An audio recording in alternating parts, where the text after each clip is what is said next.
So I created a presentation on the history of theater. We started with the Greeks. They kind of laid out all the construction work for what every other era was going to develop into.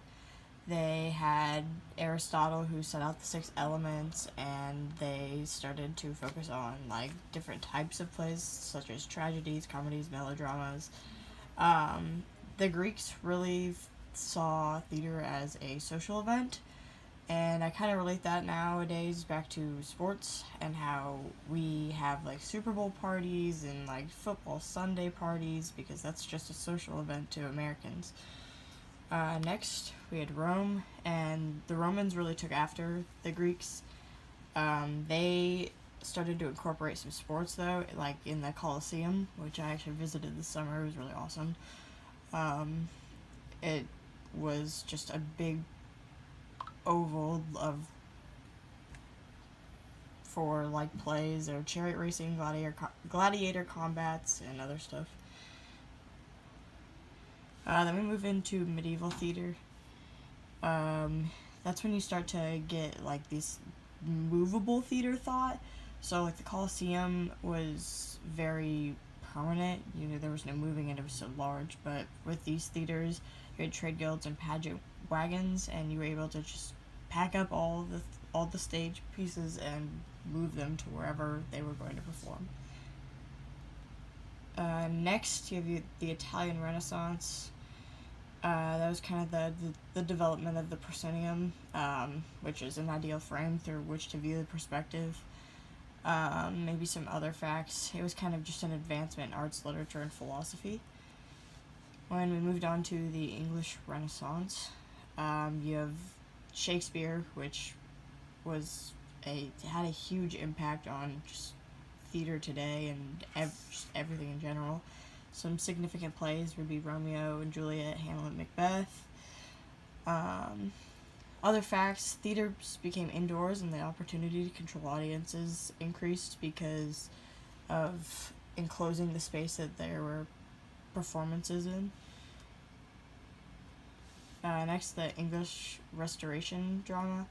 That's when they started to introduce women into plays. It was no longer just a man's world. This is after the monarchy. Next, you had French neoclassicism. You had really dramatic acting in this phase. It was really, they were going for a grand design, grand acting, very exaggerated. I've written, there was a desire by spectators to be seen by other spectators. So they also had spectators up on the stage while the actors were performing, which was kind of strange. And now we move into melodrama.